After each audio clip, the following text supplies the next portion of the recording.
Hi hello ಎಲ್ರಿಗೂ. ಎಲ್ರು ಹೇಗಿದ್ದೀರಾ? ಎಲ್ರು ಚೆನ್ನಾಗಿದ್ದೀರಾ ಅಂತ ಅನ್ಕೊಂತೀನಿ. Welcome back to my channel Ruchi by Bhavya. ಇವತ್ತಿನ ರೆಸಿಪಿ ಏನಂತ ನೋಡ್ಕೊಳ್ಳೋಣವಾ? ಇವತ್ತಿನ ರೆಸಿಪಿ ಹೆರಳಿಕಾಯಿ ಚಿತ್ರಾನ್ನ. ಇವಾಗೆಲ್ಲ ಅದೇ ಸೀಸನ್ ಸ್ಟಾರ್ಟ್ ಆಗ್ತಾ ಇದೆ, ಸೊ ಅದಕ್ಕೆ ನಾನು ಸಾಂಪ್ರದಾಯಿಕವಾಗಿ ಹೆರಳಿಕಾಯಿ ಚಿತ್ರಾನ್ನ ಹೇಗೆ ಮಾಡೋದು ಅಂತ ತೋರಿಸ್ಕೊಡ್ತೀನಿ. ಅದಕ್ಕೆ ಏನೇನು ಬೇಕು ಅಂತ ನೋಡ್ಕೊಳ್ಳೋಣವಾ? ಅದಕ್ಕೆ ಈರುಳ್ಳಿ, ಟೊಮೆಟೊ, ಹಸಿಮೆಣಸಿನ್ಕಾಯಿ ಮತ್ತೆ ಒಣಮೆಣಸಿನ್ಕಾಯಿ ಎರಡು ತಗೊಂಡಿದ್ದೀನಿ.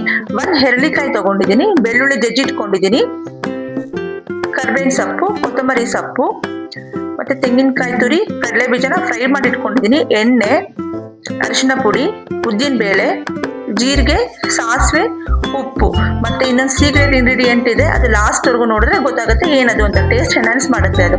ಇವಾಗ ಹೇಗೆ ಮಾಡೋದು ಅಂತ ನೋಡ್ಕೊಳ್ಳೋಣ. ಫಸ್ಟ್ ಸ್ಟವ್ ಹಚ್ಕೊಂಡು ಕಡಾಯಿ ಇಟ್ಕೊಳ್ಳೋಣ. ಕಡಾಯಿ ಕಾಯಿ 200 ml ಆಯಿಲ್ ತಗೊಂಡಿದ್ದೀನಿ. ಸ್ವಲ್ಪ ಎಣ್ಣೆ ಜಾಸ್ತಿ ಬೇಕಾಗುತ್ತೆ. ಇಲ್ಲಿರೋ ಇಂಗ್ರೀಡಿಯೆಂಟ್ಸ್ಗೆ 5 ಜನಕ್ಕೆ ಸಾಕಾಗುತ್ತೆ. ಈಗ ಎಣ್ಣೆ ಕಾದಾದ್ಮೇಲೆ 2 ಸ್ಪೂನ್ ಉದ್ದಿನ ಬೇಳೆ ಹಾಕೋತಾ ಇದ್ದೀನಿ. ಉದ್ದಿನ ಬೇಳೆ ಕೆಂಪಗಾಗಬೇಕಿಲ್ಲಿ. ಸ್ವಲ್ಪ ಫ್ರೈ ಮಾಡ್ಕೊಳ್ಳೋಣ. ತುಂಬಾ ಜನ ನನ್ನ ವಿಡಿಯೋಸ್ನ ಸಬ್ಸ್ಕ್ರೈಬ್ ಮಾಡದೆ ನೋಡ್ತಾ ಇದ್ದೀರಾ. ಪ್ಲೀಸ್ ಎಲ್ಲ ಸಬ್ಸ್ಕ್ರೈಬ್ ಮಾಡಿ. ಈಗ ಸಾಸಿವೆ ಹಾಕ್ತಾ ಇದ್ದೀನಿ 2 ಸ್ಪೂನು. 1 ಸ್ಪೂನ್ ಜೀರಿಗೆ ಹಾಕ್ತಾ ಇದ್ದೀನಿ. ಸ್ವಲ್ಪ ಫ್ರೈ ಆಗಲಿ ಅದು.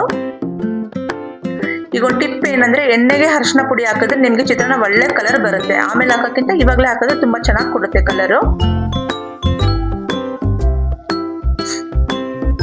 ಇವಾಗ ಬೆಳ್ಳುಳ್ಳಿ ಹಾಕೋತಾ ಇದ್ದೀನಿ. ಜಜ್ಜಿಟ್ಕೊಳ್ಳಿ. ಬೆಳ್ಳುಳ್ಳಿ ಇದಕ್ಕೆ ಹಾಕಿದ್ರೆ ತುಂಬಾ ಚೆನ್ನಾಗಿ ಅನ್ಸುತ್ತೆ.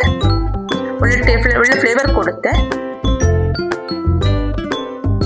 ಸ್ವಲ್ಪ ಫ್ರೈ ಆಗಲಿ, ಕೆಂಪಗಾಗಬೇಕು ಬೆಳ್ಳುಳ್ಳಿಲಿ.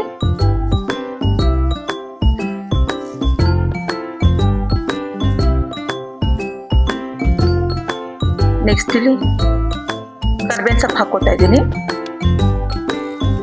ಕರ್ಬೇವಿನ ಸೊಪ್ಪನ್ನ ಸ್ವಲ್ಪ ಜಾಸ್ತಿನೇ ತಗೊಳ್ಳಿ, ಕಣ್ಣಿಗೆಲ್ಲ ಒಳ್ಳೇದು ಕರ್ಬೇವಿನ ಸೊಪ್ಪು. ಮತ್ತೆ ಹಸಿಮೆಣಸಿನ್ಕಾಯಿ ಮತ್ತೆ ಒಣಮೆಣಸಿನ್ಕಾಯಿ ಎರಡೂ ತಗೊಂಡಿದ್ದೀನಿ ಇಲ್ಲಿ ನಾನು, ಟೇಸ್ಟ್ ಚೆನ್ನಾಗಿರುತ್ತೆ ಅಂತ. ಸ್ವಲ್ಪ ಫ್ರೈ ಆಗಲಿ ಹಸಿಮೆಣಸಿನ್ಕಾಯಲ್ಲಿ. ನೆಕ್ಸ್ಟ್ ಈರುಳ್ಳಿ ಹಾಕೋತಾ ಇದ್ದೀನಿ. ಅದೆಲ್ಲ ಫ್ರೈ ಆಗಿದೆ, ಚೆನ್ನಾಗಿ ಫ್ರೈ ಆಗಬೇಕು ಹಸಿಮೆಣಸಿನ್ಕಾಯಿ ಎಲ್ಲ. ಈಗ ಈರುಳ್ಳಿ ಹಾಕೋತಾ ಇದ್ದೀನಿ. ಇಲ್ಲಿ 5 ಈರುಳ್ಳಿ ತಗೊಂಡಿದ್ದೀನಿ ನಾನು. ಇದು ನಮ್ಮ ಮನೇಲಿ ಬ್ರೇಕ್ಫಾಸ್ಟ್ಗೆ ಮತ್ತೆ ಲಂಚ್ ಬಾಕ್ಸ್ಗೆ ಎರಡಕ್ಕೂ ಬೇಕಾಗುತ್ತೆ, ಸೊ ಅದಕ್ಕೆ ಇಷ್ಟು ಮಾಡ್ತಾ ಇದ್ದೀನಿ ನಾನು. ಚೆನ್ನಾಗಿ ಫ್ರೈ ಮಾಡ್ಕೊಳ್ಳಿ. ಈಗ ಉಪ್ಪು ಹಾಕೊಳ್ಳಿ. ನಿಮ್ಮ ಟೇಸ್ಟ್ಗೆ ಹೇಗೆ ಬೇಕೋ ಆಗ ಉಪ್ಪು ಹಾಕೊಳ್ಳಿ.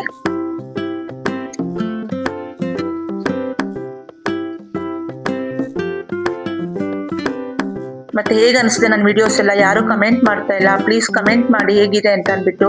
ಟೊಮೆಟೊ ಹಾಕ್ತಾ ಇದ್ದೀನಿ. 2 ಚಿಕ್ಕ ಚಿಕ್ಕ ಟೊಮೆಟೊ ತಗೊಂಡಿದ್ದೀನಿ ನಾನು. ಸಪೋರ್ಟ್ ಮಾಡಿ, ಸಬ್ಸ್ಕ್ರೈಬ್ ಮಾಡಿ, ಲೈಕ್ ಮಾಡಿ, ಕಮೆಂಟ್ ಮಾಡಿ, ಶೇರ್ ಮಾಡಿ ನನ್ನ ವಿಡಿಯೋಸ್ಗೆಲ್ಲ. FB ಮತ್ತು ಇನ್ಸ್ಟಾಗ್ರಾಮಲ್ಲಿ ಫಾಲೋ ಮಾಡಿ. ಈಗ ಒಂದು 5 ನಿಮಿಷ ಲಿಡ್ ಕ್ಲೋಸ್ ಮಾಡಿ ಬಿಟ್ಬಿಡೋಣ. 5 ಮಿನಿಟ್ಸ್ ಆಗಿದೆ. ಚೆನ್ನಾಗಿ ಮಿಕ್ಸ್ ಮಾಡ್ಕೊಳ್ಳಿ.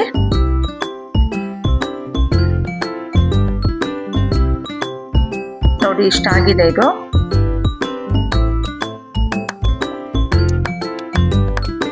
ಈಗ ಸೀಕ್ರೆಟ್ ಇಂಗ್ರೀಡಿಯೆಂಟ್ ಅಂತ ಹೇಳಿದ್ನಲ್ವಾ, 2 ಸ್ಪೂನ್ ಜೀರಿಗೆ ಮತ್ತೆ 1/2 ಸ್ಪೂನ್ ಮೆಂತ್ಯನ ಹುರಿದು ಪುಡಿ ಮಾಡಿ ಇಟ್ಕೊಂಡಿದ್ದೀನಿ, ಅದನ್ನ ಸೇರಿಸ್ತಾ ಇದ್ದೀನಿ. ಇದೇ ಚಿತ್ರಾನ್ನಕ್ಕೆ ತುಂಬಾ ಒಳ್ಳೆ ಟೇಸ್ಟ್ ಕೊಡೋದು. ಅದಕ್ಕೆ ಹೇಳಿದ್ದು ಟ್ರೆಡಿಷನಲ್ ಹೆರಳಿಕಾಯಿ ಚಿತ್ರಾನ್ನ ಅಂತ, ಸಾಂಪ್ರದಾಯಿಕ ಹೆರಳಿಕಾಯಿ ಚಿತ್ರಾನ್ನ ಅಂತ ಇದಕ್ಕೆ ಹೇಳಿದ್ದು ನಾನು. ನಾರ್ಮಲ್ ಆಗಿ ಎಲ್ಲ ಈರುಳ್ಳಿ, ಟೊಮೆಟೊ, ಹಸಿಮೆಣಸಿನ್ಕಾಯಿ ಹಾಕ್ತಾರೆ, ಬಟ್ ಈ ಪೌಡರ್ ಯಾರು ಯೂಸ್ ಮಾಡೋದಿಲ್ಲ. ನೆಕ್ಸ್ಟ್ ಕೊತ್ತಂಬರಿ ಸೊಪ್ಪು.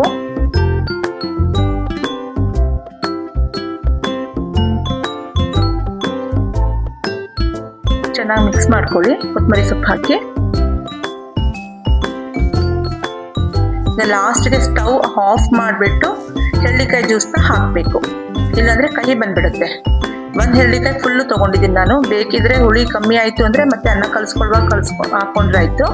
ಈಗ ನನಗೆ ಇಷ್ಟು ಸಾಕು ಅಂತ ಅನ್ನಿಸ್ತು. ಚೆನ್ನಾಗಿ ಮಿಕ್ಸ್ ಮಾಡಬೇಕು.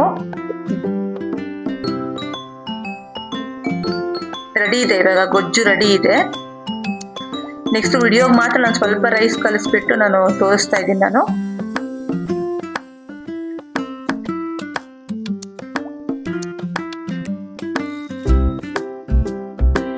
ತುಂಬ ಟೇಸ್ಟಿ ಆಗಿರುತ್ತೆ. ಪ್ಲೀಸ್ ಎಲ್ಲರೂ ಟ್ರೈ ಮಾಡಿ ಮನೇಲಿ ಒಂದ್ಸಲ, ಹೇಗ್ ಬಂತು ಅಂತ ಹೇಳಿ. ತುಂಬಾ ಜನ ಸಬ್ಸ್ಕ್ರೈಬ್ ಮಾಡದೆ ನೋಡ್ತಾ ಇದ್ದೀರಾ. ಸಬ್ಸ್ಕ್ರೈಬ್ ಮಾಡ್ಕೊಂಡು ವಿಡಿಯೋಸ್ ನೋಡಿ, ನಮ್ದು ಸಪೋರ್ಟ್ ಮಾಡಿ. ಹೀಗೇನೇನೆ ನೋಡಿ ರೆಡಿ ಆಗಿದೆ. ತುಂಬಾ ಟೇಸ್ಟಿ ಆಗಿರುತ್ತೆ. ಸರ್ವಿಂಗ್ ಪ್ಲೇಟ್ಗೂ ರೆಡಿ ಮಾಡಿದೀವಿ. Thank you for watching.